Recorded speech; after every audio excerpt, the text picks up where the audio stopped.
알아두면 쓸데있는 뇌피셜 대잔치. 안녕하세요. 저는 이스타입니다. 갱스타입니다. 안녕하세요, 린스타입니다. 오늘도 재미있는 경제 이야기 기사들 준비했습니다. 외신들 가운데 한국에서 보기 힘든 외신들을 저희가 좀 준비를 해드리고 있거든요. 아, 미국에서는 이런 것들 보고 있구나. 그냥 재미있게 즐기시면 될 것 같아요. 네. 오늘도 첫 번째 이야기는 우리의 린스타가 준비했습니다. 린스타.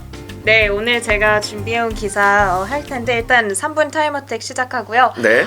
오늘은 투데이.com이라고 하는 조금 새로운 매체에서 기사를 가지고 와봤습니다. 제목이 되게 자극적이에요. Are you geriatric millennial? 너 늙은 밀레니얼이니? 이렇게 물어보고 있습니다. 늙은 밀레니얼. 자, 네. 밀레니얼 세대 분들한테 약간 저격을 잠깐만 하는 시간 멈춰볼래요? 네. 잠깐만 멈춰볼래요? 여러분들 아시겠지만 밀레니얼 세대, 뭐 Z 세대에서 뭐 MZ 세대 이런 말 많이 들어보셨잖아요. 여러분들은 무슨 세대인지 모르겠어요. 저는 밀레니얼 세대입니다. 근데 그 밀레니얼 세대 막차예요. 밀레니얼 세대가 81년생부터 맞아요. 꼽죠. 네네. 그래서 네. MZ 세대에 그래도 나는 포함됐다 네. 라고 저는 애써 행복해하고 있었는데 지금 늙은 밀레니얼은 저 얘기하는 거잖아요. 딱 맞아요. 우리 이스타 얘기하는 거 맞아요. 키고 시작하세요. 네. 맞춤형 기사. 네. 우리 이스타에 대한 도대체- 저격 기사예요. 도대체 사실. 무슨 얘기가 나올지. 자, 근데 이게 그냥 그냥 하나의 사회적인 용어가 새로 생긴 거니까 그냥 그 정도로 가볍게 즐겨주시면 되는데. 함부로 밀레니얼이라 얘기하지 마라 이런 거겠지.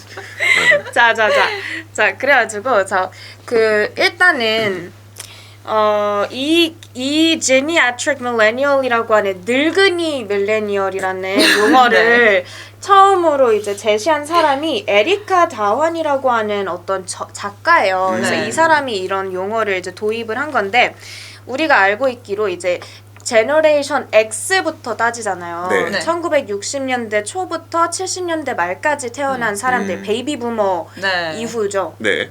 그 시대에 태어난 사람들이 있고 또 1981년부터 1996년까지 태어난 밀레니얼 제너레이션이 있어요. 두 그쵸. 분이 네. 해당하시는 네. 밀레니얼이 있고 또 이제 제가 해당되는 97년생들부터 2012년생들까지 아우르는 제너레이션 Z 세대가 그렇죠. 있습니다. 네. 자, 그런데 이 안에서 이제 밀레니얼들을 또 분류를 하겠다라는 거예요. 상대적으로 나이가 좀 있는 밀레니얼들, 네. 1981년생들부터 85년생들까지를 나 아니다.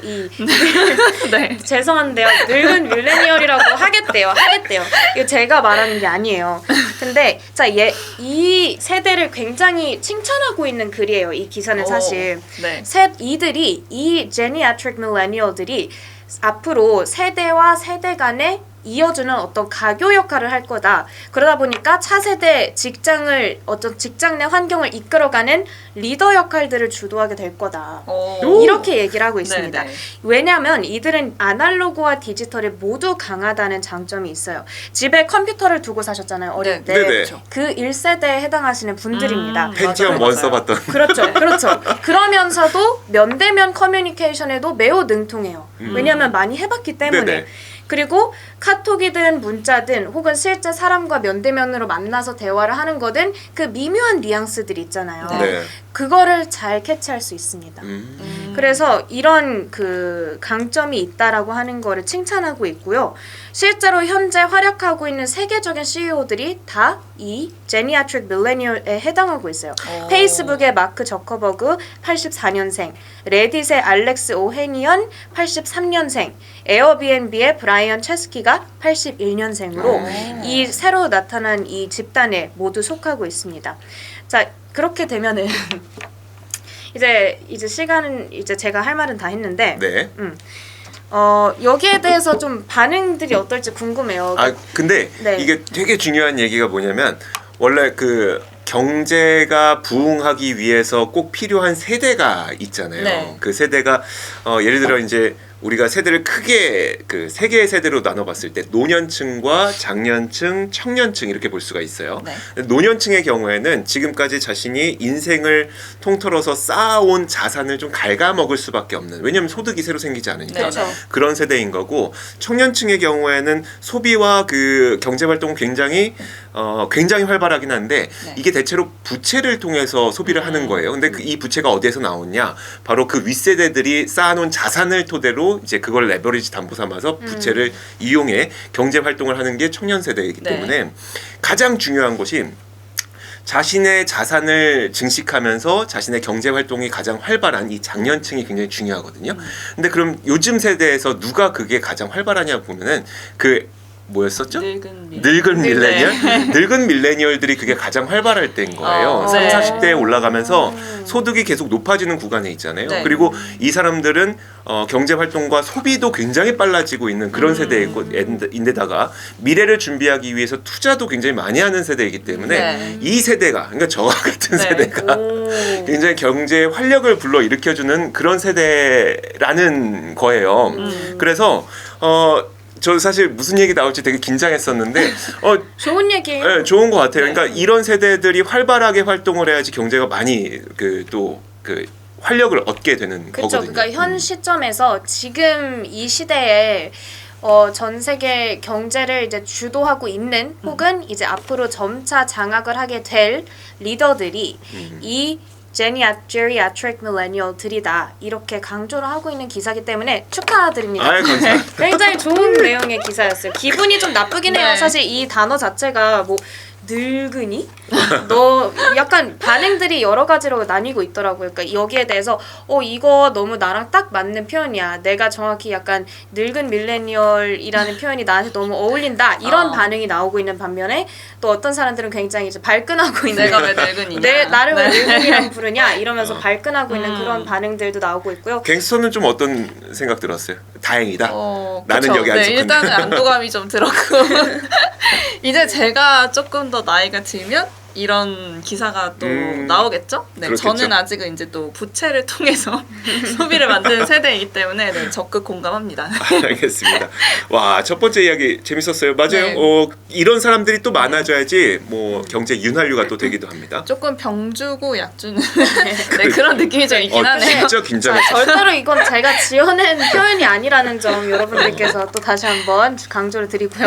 자, 이제 제가 그 에어비앤비 브라이언 체스키가 81년생이다 얘기를 했는데 또 때마침 우리 갱스터께서 에어비앤비 얘기를 맞아요. 준비해 주셨어요. 네, 지난 주말에 CNBC 야후 파이낸스에 이 에어비앤비의 브라이언 체스키가 인터뷰를 했다고 해서 타임어택 네, 시작할까요? 시작해 주시죠. 와, 역시 네. 놓치지 않는 거. 나 은근슬쩍 넘어가려고 그랬더니 네, 가장 이제 중요한 그 포인트를 말씀드리면 체스키의 말 중에서 지금부터 바뀌기 쉽지 않은 여행 트렌드 5가지를 꼽았다고 해요.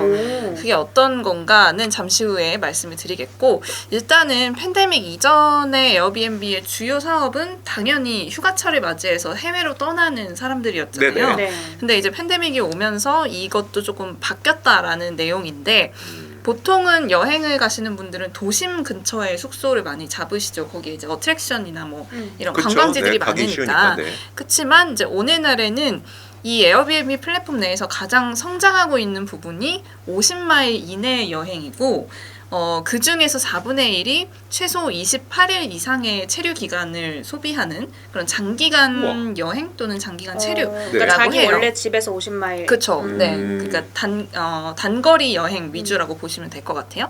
그 에어비앤비가 현재 전 세계 10만 도시에서 400만 호스트를 활동을 시키고 있는 그런 대형 플랫폼이라고 하는데, 이 팬데믹으로 인해서 뭐 집에 머물러라 아니면 또 자가격리를 해라 이런 요구 사항들이 굉장히 많았잖아요.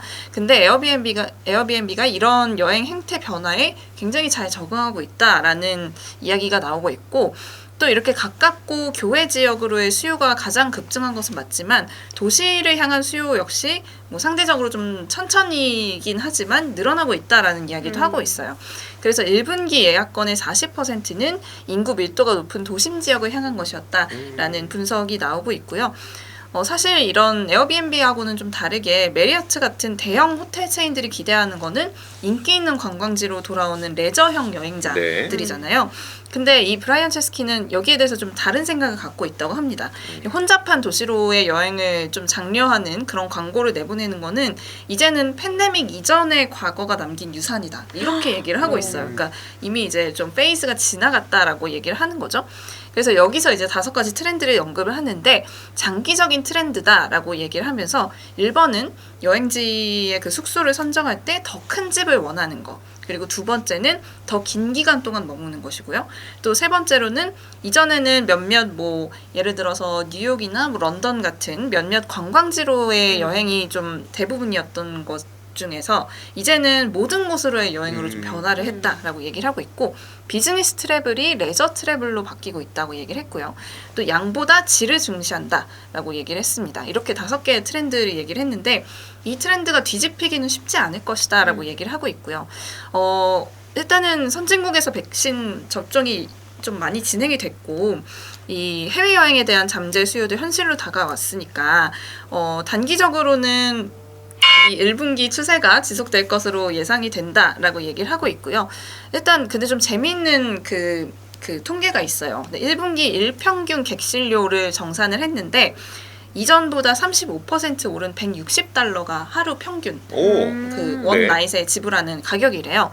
특히 북미 지역에서 이런 게 좀 상대적으로 강세인데 또 여기에 대해서 체스키는 이 미국이 다른 국가에 비해서 굉장히 빠르게 이 수요를 회복 중이라고 얘기를 하고 있고 또 아까 말씀드렸듯이 도시 지역보다는 도시가 아닌 교외 지역으로 많이들 가고 있고요.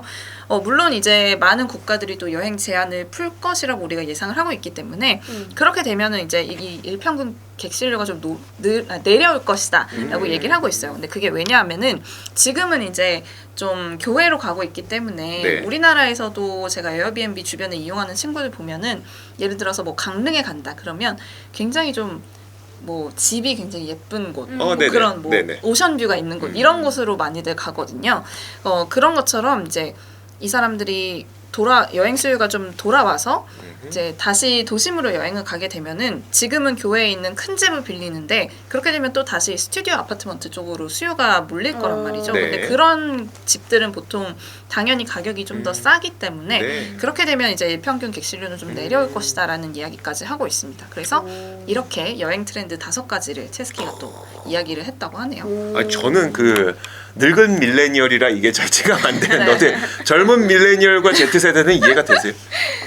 더 큰 집을 원하는 거, 더 긴 기간 동안에 기왕에 가는 거, 좀 오랫동안 체류하고 싶은 거 이런 거는 적극적으로 저도 동의를 하는 것 같아요. 그러니까 저도 여행을 그렇게 엄청 좋아하는 편은 아닌데 그래도 한 번 가면은 그냥 그 도시 지역으로 가는 것보다 그냥 어디로 가는지가 사실 그렇게 상관이 없고요. 그냥 휴식을 취하기 위해서 가는 거라는 거에 의의를 두는 것 같아요. 그래서 그냥 그 공간이 예쁜 거, 그 집이 내가 쉴 수 있을 만큼 되게 편안하고 넓은 거 그런 것들을 저도 추구를 할 것 같아요. 사실 저도 요즘 들어서는 약간 트렌드, 이 5가지 트렌드로 가고 있긴 하거든요. 근데 바로 한 불과 1, 2년 전만 하더라도 호텔 가지가 되게 당연한 거였었는데 작년이었었네, 재작년쯤이었을 것 같아요. 한번 제주도에 있는 어떤 큰 리조트를 갔었어요. 그 리조트가 그 리조트 안에서 모든 것을 해결할 수 있는 리조트 안에 뭐 워터파크도 있죠. 뭐 음식점들 다 있죠. 뭐 없는 게 없어요. 게임하는 데도 있죠. 이게 거기가 하나의 도시예요, 그냥 리조트가. 그러고 나니까 내가 이걸 서울에서 하는 것과 제주도에서 하는 것이 뭐가 다르지? 근데 왜 내가 굳이 제주도에 그 비행기표를 내고 여기까지 가서 이걸 하고 있지라는 생각이 드니까 이게 여행인가 싶더라고요. 그러면서 이제 조금씩 마음이 바뀌고 있거든요. 아 그래 정말 도시로 한번 가보자. 근데 바로 전 기억이 그 게스트하우스가 아니라, 그러니까 우리가 신라 스테이 같은 거를 뭐라고 부르죠? 신라 스테이 같은 거를 레지던스가 그 제주도의 논밭 한가운데 우뚝 솟아있는 레지던스가 하나가 있었어요. 되게 개인이 하는 거였었는데 거길 가보니까 사실 거긴 진짜 할 게 하나도 없는데 즐겁더라고요. 그러니까 레지던스에서 나와서 식당까지 갈 때에도 그 논밭 도랑을 걸어서 가야 돼요. 근데 네. 이 도랑을 걷는 것 자체가 그냥 내가 그래서 제주도에 와 있는 거구나를 네, 네. 느낄 수가 있었고, 근데 반면 그 리조트는 이건 서울이야, 제주도야. 아무튼 그런 경험들이 쌓이다 보니까 이게 이렇게 좀 변하고 있지 않나 네. 그런 생각이 들어요. 그래서 이런 트렌드가 바로 에어비앤비가 좀 매력적인 포인트가 아닐까 싶어요. 보통 대형 호텔 같은 경우에는 관광 수요가 많지 않은 곳에는 잘 들어가지 않기 때문에 그런 곳에 가기 위해서는 뭐 민박이라든지 뭐 그런 거를 이용할 수밖에 없는데, 어쨌든 에어비앤비를 뭐 이용을 하겠다라고 하면은 어느 정도 좀 검증된 사람들의 그렇죠. 리뷰를 또 볼 수가 있고 또 거기 뭐 사진도 뭐 좀 뽀샵발이 있을 수도 있겠지만 네. 그런 걸 또 보고 본인이 원하는 스타일을 또 고를 수도 있는 거고요. 뭐 그런 걸 생각하면은 이 트렌드대로 간다고 하면 참 상당히 좀 에어비앤비에게는 호재이지 않을까라는 생각이 듭니다. 진짜 그렇네요. 그리고 뭔가 역시 약간 시장의 판도를 뒤집는 CEO들은 그 보는 시각이 네. 다르구나, 이런 걸 또 한 번 느낍니다. 그리고 그 CEO는 늙은 밀레니얼입니다. 그렇죠. 늙은 그렇게 밀레니얼. 서운해하실 필요 없습니다. 저희가 세상을 이끌어가고 있어요. 자, 좋습니다. 세 번째로 제가 준비한 거는 바로 이겁니다. 이번 주에 개봉될 영화가 있습니다. 무엇일까요? 영화요. 영화 뭐예요? 아미 오브 더 데드라고 우와. 해서 좀비물이 이번 네. 주에 개봉을 전 세계적으로. 잠깐만요. 주연이 누구예요? 얘기해 주실 거예요? 그 제가 주연 이름을 그분이죠. 갤럭시 오브 가디언즈에서 네. 그 되게 재밌는 등치 이만한 분. 거기서는 이제 가디언즈 오브 갤럭시에서는 그 되게 뭐 분장 많이 하고 나오셨던 그분. 그분이 주연이라고 합니다. 자, 어쨌든 재개를 하도록 하겠습니다. 네. 자, 근데 주요한 내용은 뭐냐면, 우리나라에서는 이 영화를 넷플릭스 오리지널이기 때문에 넷플릭스에서만 공개를 하기로 했어요. 네. 근데 네네. 미국에서는 극장과 이 넷플릭스 동시 개봉을 지금 준비를 하고 있다고 합니다. 그래서 AMC는 아니고요. 미국에서 3위 영화관 사업자인 시네마크 600여 곳의 극장에서 개봉을 하기로 했는데 사실 이게 어떻게 보면 적과의 동침이에요. 왜냐하면 영화 산업에서는 넷플릭스를 주적으로 봤었고 네.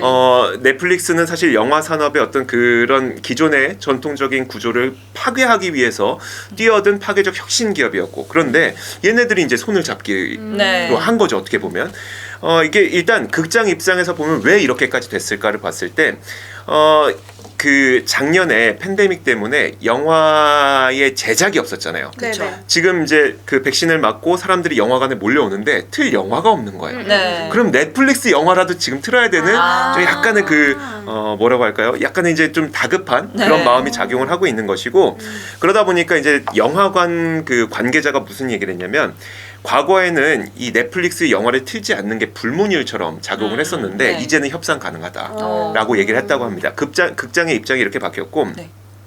넷플릭스 입장에서도 최근 들어서 이제 실적 발표를 했을 때 구독자 수 증가율이 급격하게 줄어들었잖아요. 거기에다가 그러면 왜 구독자 수 증가율이 급격하게 둔화됐을까? 많은 사람들이 극장으로 가서 영화를 보는 것에 대한 그리움을 다시 갖기 시작했다고 해요. 뭐 예를 들어 뭐 집에서 넷플릭스로 아주 자기만의 영화를 보는 것도 좋지만 그때 막 개가 옆에서 짖고 있고 막 애가 보채고 있고 하는 게 집중이 안 되는 거예요. 네, 네. 나도 극장에 가서 이 2시간 반 동안 나 혼자만의 이제 그 영화에 집중하는 이런 시간이 필요한데 그 넷플릭스만 보다 보니까 이게 없어졌다는 네, 거죠. 그렇네요. 이런 것들도 있고, 가장 중요한 이유는 뭐냐면 경쟁 업체들입니다. 경쟁 업체들이 넷플릭스를 제외한 뭐 HBO Max라든지 아니면 디즈니 플러스 이런 곳들은 워낙 뭐 영화 사업과도 같이 일을 많이 해왔기 때문에 네. 이들은 극장 개봉과 스트리밍 개봉을 동시에 진행을 하려고 하고 있어요. 근데 넷플릭스만 나 혼자 나는 독불 장군이야. 나 혼자 그 스트리밍만 할 거야. 이렇게 그러면 하기가 안 되게 되죠. 어려운 네네네. 환경이라는 거죠.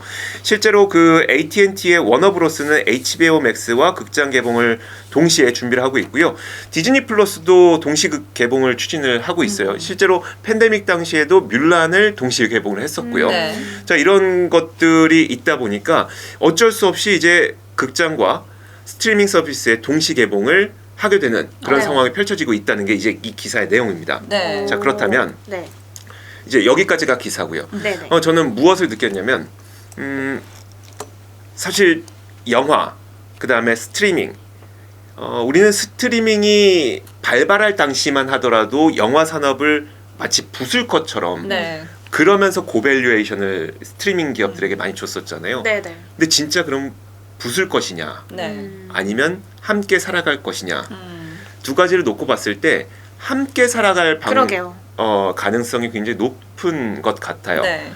그러면서 떠올랐던 한 가지 사례가 뭐였었냐면 사실 에어비앤비 말씀하셨지만 우리가 지금 흔히 쓰고 있는 메리어트, 힐튼 호텔 이런 기업들도 옛날엔 혁신 기업이었었어요. 왜냐하면 네. 그 미국에 사셔서 아시겠지만 그 고속도로 진입로나 이런 그 램프 구간 쪽에 보면은 인이 되게 네, 많아요. 그러니까 맞아요. 여관이라고 해야 되나요? 여관은 좀 여관보단 좀 나은데 호텔보다 좀 숙박업체? 모텔 정도? 네, 네, 네. 모텔이라고 할 수 우리나라 있죠. 모텔 아닌 진짜 모텔, 그러니까 네, 네. 모빌리티 호텔 같은 네. 그 모텔들이 많이 있었어요. 그게 이제 그 시대를 주름잡던 주요 숙박 형태였었어요.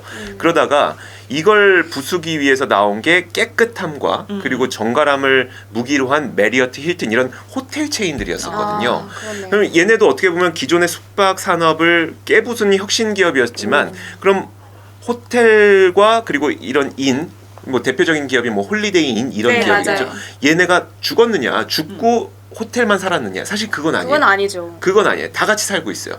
그리고 에어비앤비도 브라이언 체스키도 본인 스스로 한 말이 우리가 호텔 산업을 없애기 위해서 하는 건 아니다. 그렇죠. 그쵸. 호텔에 가는 사람은 시장이 다르고 에어비앤비 가는 사람은 시장이 다르기 때문에 공생하는 관계다라고 네. 얘기를 했거든요.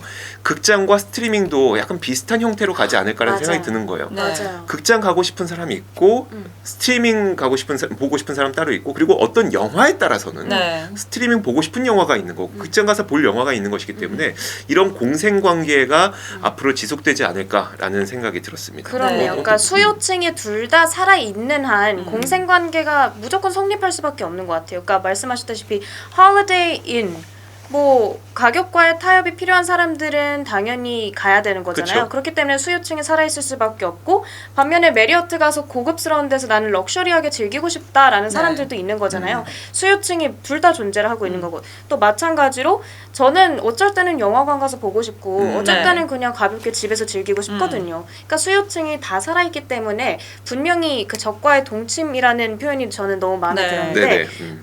둘 다 나갈 것 같아요. 계속해서. 특히 이런 그 Army of the Dead 이게 네네. 좀비 영화라고 아까 네네. 찍기 전에 말씀을 해주셨는데 저는 개인적으로 못 봐요. 근데 넷플릭스에서 좀 인기가 많았던 뭐 킹덤이라든지 네. 이런 영화들은 사실 극장에 가서 봐야 그렇죠. 굉장히 좀 그 쫄리는 맛을 네, 느낄 수 네. 있잖아요. 진짜 좀비가 나타날 것 같은 느낌도 네. 들고 이거를 좀 보통 넷플릭스를 많이 보시는 분들은 휴대폰으로 많이 보시기 맞아요. 때문에 그 맛이 좀 덜할 거다라고 저는 생각을 해요. 그래서 이런 좀 스케일이 큰 영화 같은 경우에는 영화관과의 협업이 굉장히 좀 서로에게 도움이 될 것 같다는 생각이 듭니다. 네, 알겠습니다. 근데 이제 과거와는 양상이 많이 달라지겠죠. 그러니까 홀리데이 인이나 이런 것들도 이게 제가 정확하게 몇 년도인지는 기억이 안 나지만 홀리데이 인과 같은 인 산업이 굉장히 부흥을 하면서 엄청난 성장을 이뤘지만 네. 여기에서 메리어트나 힐튼이 출연을 하게 되면서 메리어트, 힐튼 같은 호텔 체인이 급격하게 부상하고 이들은 좀 이렇게 같이 존재하긴 하지만 네. 투자 관점에서 봤을 땐 좀 좋지 못한 그렇죠. 그런 모습을 많이 보였었거든요. 이런 그 과거 사례들을 여러분들께서 좀 공부를 해보시면서 실제로 넷플릭스와 그리고 뭐 스트리밍과 네. 넷플릭스라고 한정짓지 않을게요. 스트리밍과 기존의 영화 산업이 공존하게 됐을 때 투자 관점에서는 어떻게 접근해야 되는지는 맞아요. 과거의 사례가 굉장히 많거든요. 이런 것들을 한번 보시면서 공부해 보시면 좋을 것 같습니다. 그리고 한 가지 더 말씀을 네. 드리면은 그 우리나라의 영화 체인 뭐 CGV나 네. 뭐 메가박스 같은 곳들도 팬데믹 이후에 이제 말씀하셨던 것처럼 틀 영화가 부족하기 때문에 굉장히 많은 다른 컨텐츠를 가지고 온 거를 확인을 하실 맞아요, 수가 있어요. 맞아요. 그래서 어플리케이션을 들어가셔서 보시면 뭐 강연회를 한다든지 맞아요. 뭐 이런 네. 굉장히 다양한 맞아요. 그러니까 강연회를 해서 사람들이 거기에 이제 똑같이 티켓팅을 하는 거예요. 영화 보는 거랑 똑같이 들어가서 그냥 들어가서 강연자의 강의를 볼 수도 있는 거고 뭐 굉장히 다양한 형식의 그런 영화가 아닌 그런 것들을 많이 개발을 했더라고요. 그러니까 영화관도 이런 기회를 통해서 좀 죽는 게 아니라 또 다른 수요를 개발하는 기회가 될 수도 있겠다는 생각이 와. 개인적으로 듭니다. 이야. 그렇네요. 어이 정리 굉장히 잘해주시네요. 좋습니다. 오늘도 여러분들에게 좀 재미를 키워줄 수 있고 또 세상에 대한 관심을 높여줄 수 있는 여러 가지 한국에서 볼 수 없는 여러 가지 기사들을 준비해봤습니다. 지금까지 알아두면 쓸 데 있는 뇌피셜 대잔치였습니다. 고맙습니다. 고맙습니다.